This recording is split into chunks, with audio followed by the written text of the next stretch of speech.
நீங்க இந்த உச்ச நீதிமன்றத்தில் தொடர்ந்த வழக்கின் அடிப்படையில் 12 வாரத்துக்குள்ள இருதரப்பும் உடன்பட்டு செல்வதற்கு அறிவுரை வழங்கியிருக்கிறாங்க. இந்த வழக்கை விசாரிக்கிறதுக்கும் இடைக்கால தடை விதிச்சிருக்கிறாங்க சார். அதாவது நம்ம தடை தான் கேட்டுருக்கோம். அதுக்கப்புறம் வழக்கை அழிக்கிறதுக்கான நகர்வு நடக்கும். அதாவது இங்கே உயர்நீதிமன்றத்தில் அதே கோரிக்கை வச்சுருந்தா. இது ஏன்னா ஒன்றும் ஆதாரம் இல்லாத அவதூறு வழக்கு தான். இது எல்லாருக்குமே தெரியும், கேட்குற பார்க்குற எல்லாருக்குமே தெரியும். இப்போ அதனால நானே தான் இந்த வழக்கை தொடுத்தேன் உயர்நீதிமன்றத்தில். இது ஏன்னா இது ஆங்கிலத்தில் டியூஷன் இது ஒரு தொல்லை. இது 14-15 ஆண்டுகளாக இருக்கிறது ரொம்ப. அதனால தான் நானே தொடுத்தேன். அது நீங்கள் இந்த எப்படி பார்த்தாலும் இந்த வழக்கை விசாரித்தா அது முழுக்க போய் இந்த அவதூறு தான் முடியுது. இது ஒரு திட்டமிட்டு சுமத்தப்பட்ட பழி இழிவு தான். இப்போ அதனால தான் இதை நம்ம அதுக்கு போனோம். இப்போ இந்த இடைக்கால தடையை நான் வரவேற்கிறேன். மறுபடி மேலதிகமாக நாங்கள் எப்படி நகரணுமோ சட்டப்படி அதனால இல்லை சார். இருதரப்பும் உடன்பாடு காண்பதற்கு ஒரு 12 வாரம் கொடுத்துருக்குறாங்க. அந்த உடன்பாடுக்கான வழிகள் இருக்கா? இது என்ன உடன்பாடுன்னா என்ன உடன்பாடு?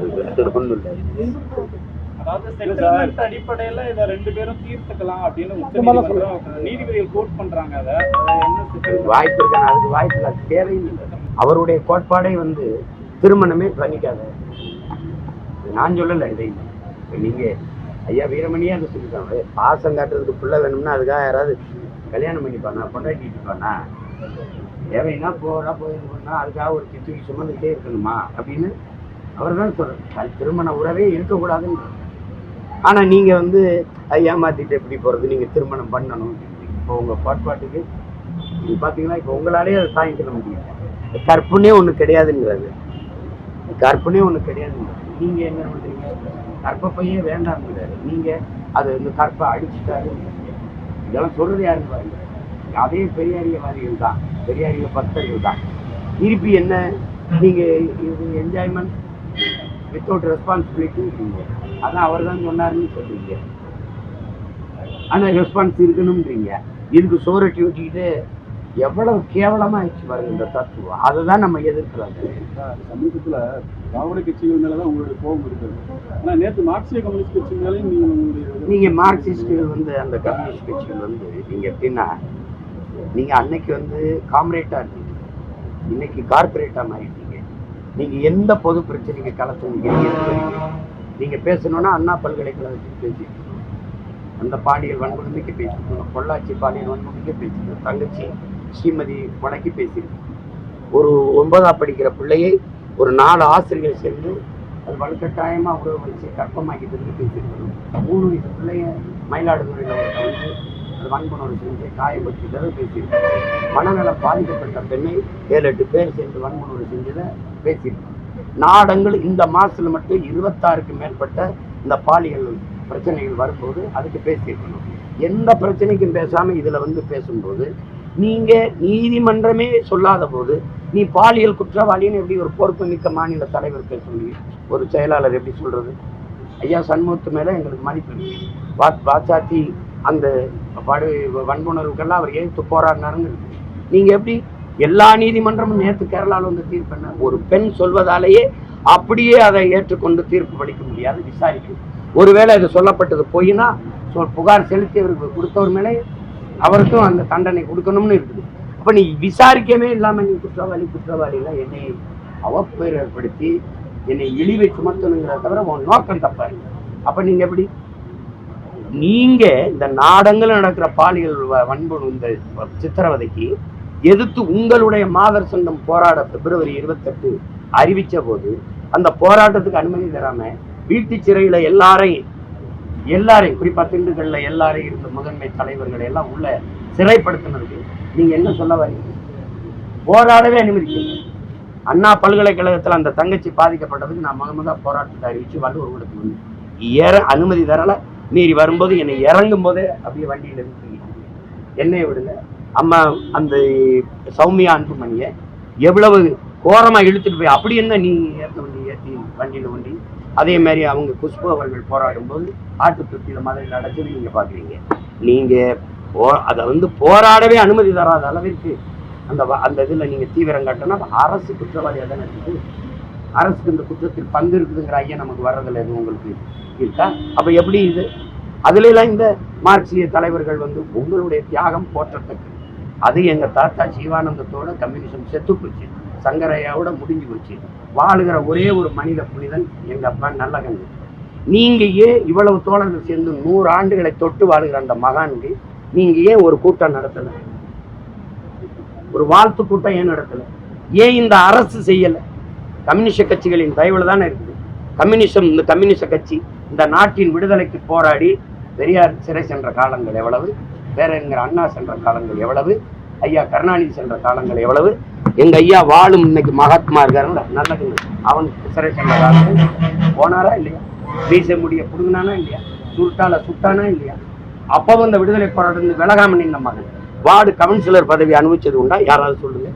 ஒரே ஒரு முறை பாராளுமன்ற தேர்தல் அவர் நிற்கும் போது அவரை சிபி ராதாகிருஷ்ணன் அவருக்கு ஆதரவா நின்று பிஜேபி ஆதரிச்சு கூட்டணி வச்சு அவரை தோக்கடிச்சது இந்த திமுக தான்.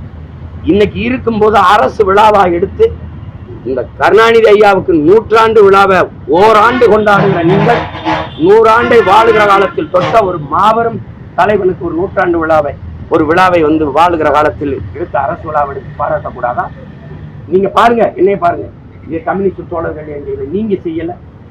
அதை யாரோ தனிப்பட்ட முறையில் இருக்க மணிவண்ணன் ஒரு பழக்கடை வச்சுட்டு ஒரு முன்னெடுத்து எங்க ஐயா நெடுமாறனை கூப்பிட்டு அவர்களா சேர்ந்து ஒரு விழாவை எடுத்து அதுல நீங்க வந்து ஒரு 1/2 மணி நேரம் பேசிட்டு போறாரு முதலமைச்சர். ஏன் நீங்க செய்யக்கூடாதா?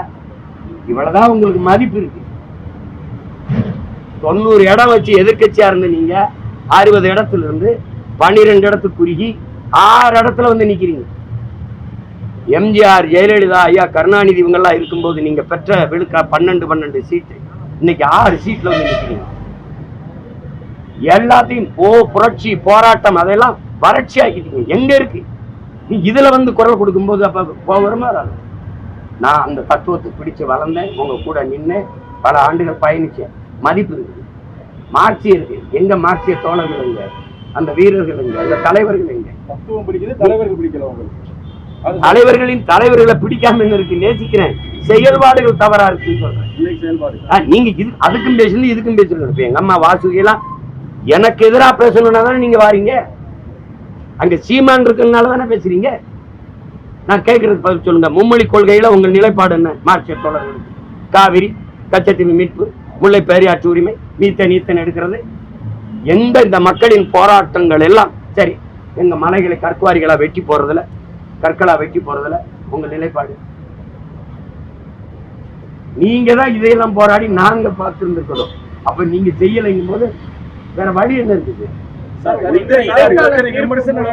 இத்தனை விமர்சனங்களையும் கடந்து நாம் தமிழர் கட்சி இனிமே வாக்கு வங்கியில வந்து முன்னேற்ற பாதையில செல்வதற்கான வாய்ப்பு இருக்கா? நீங்களே சொல்றீங்க எங்களை அழிப்பதற்கான முயற்சி, எங்களை வளர்ச்சி. தம்பி, நீங்க உங்க கேள்வி வழங்கிடுச்சு. இப்ப இந்த விமர்சனம் வந்து இன்னைக்கு 15 ஆண்டுகளா இருக்குது. இப்ப தீவிரம் பெற்றிருக்கல சார். தீவிரம் படும்போது வளர்ந்து தானே இருக்கேன். தீவிரம் படல, தீர்க்கப்பட போகுது. இதுல இருந்து தீவிரம் படுது. தடித்த வார்த்தை பேசிட்டாரு. தடித்த வார்த்தையில 15 ஆண்டுகளா நானும், என்னை நேசித்து வந்த என் மனைவி, என்னை பெற்ற தாய், என்னை நேசித்து நிற்கிற என் சொந்தங்கள் எத்தனையோ லட்சக்கணக்கான என் தாய்மார்கள், தங்கைகள், தம்பிகள் 15 ஆண்டுகளா தவித்து துடித்த வார்த்தை தான் இன்னைக்கு வெளியில வருது. தடித்த வார்த்தை ஒண்ணும் பேசலை.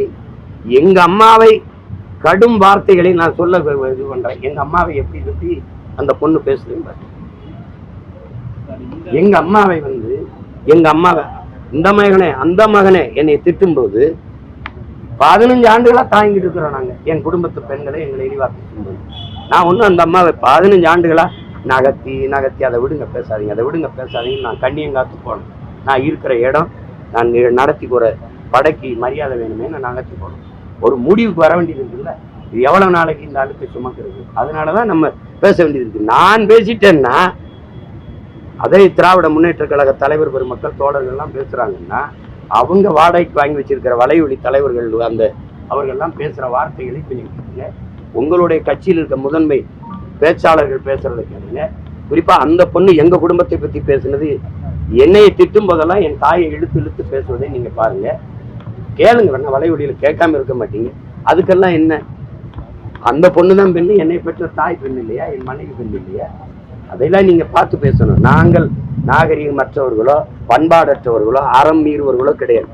அதை பேசுவதற்கு திமுகவுக்கு இந்த திராவிடர் கழகத்துக்கு இவங்களுக்கு தகுதி கிடையாதுங்கிறது எங்களுடைய கருத்து நிலைப்பாடு. அதுக்கு மேல நீங்க பேசுற மாதிரி பதிலுக்கு பதில் நான் பேசிட்டு வந்தேன்னா நல்லா இருக்கு. சார் அது தனிப்பட்ட ரெண்டு பேரோட அந்த சம்பந்தப்பட்ட விஷயம் பொது வெளியில பேசக்கூடாதுன்றத எல்லாரோட கருத்தாவும் இருக்கு. தொடர்ந்து அவங்க இல்லையா பேசுறதுனாலதான் நீங்க பேசுறீங்க. இல்லையா நீங்க பேசிட்டீங்க 15 ஆண்டுகளா இழுத்து கொண்டு வந்து பேசிட்டீங்க. நான் விலகி தற்காத்து அமைதியாத்து போய் தான் வழி இல்லாம வழக்க நானே தொட்டேன்.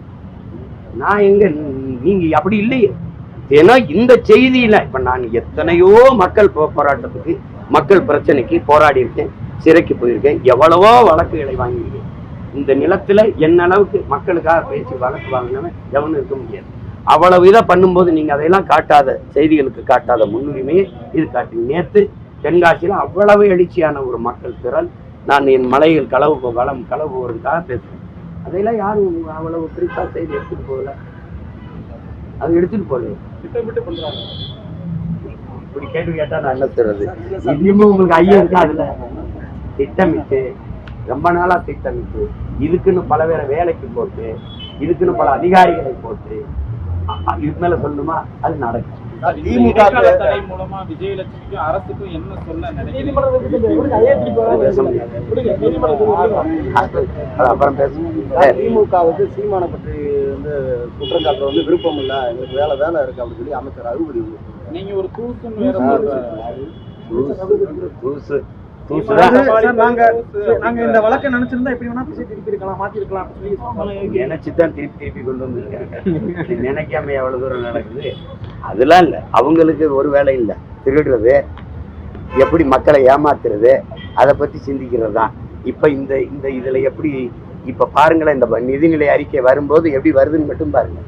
அவ்வளவு இனிப்பு இந்த காதுகள்ல, இந்த காதுல லிட்டரா தேனை ஊத்துறாங்களே இல்லைன்னு பாருங்க. வேற என்ன நடந்திருக்கு? உங்களுக்கு என்ன வேலை இருக்கு? உங்க நீங்க செய்ய வேண்டிய வேலையை தான் நான் செஞ்சுக்கிட்டு இருக்கேன். ஏன்னா வேலை எனக்கு தான் இருக்கு. உங்களுக்கு என்ன இருக்கு? உங்களுக்கு என்ன இருக்கு? 1 லட்சம் போராட்டங்களுக்கு அனுமதி கொடுத்திருக்காங்க முதல்வர் 3 ஆண்டுகள். அப்ப 1 லட்சம் பிரச்சனைகளை எங்களுக்கு கண்டிப்பாங்க. அந்த பிரச்சனைகளுக்கெல்லாம் நாங்க போராட வேண்டியது. அனைத்து கட்சி கூட்டத்துக்கு வந்து மற்ற கட்சிகள் கௌரவம் பார்க்க கூடாது, வரணும் அப்படின்னு சொல்லியிருக்காரு ஸ்டாலின். அப்படியா? மதியாதார் வாசல் மிதியாது, தலைவாசல் மிதியாதே. நான் மதியாதார் வாசல் மிதிக்க மாட்டேன், அவ்வளவுதான்.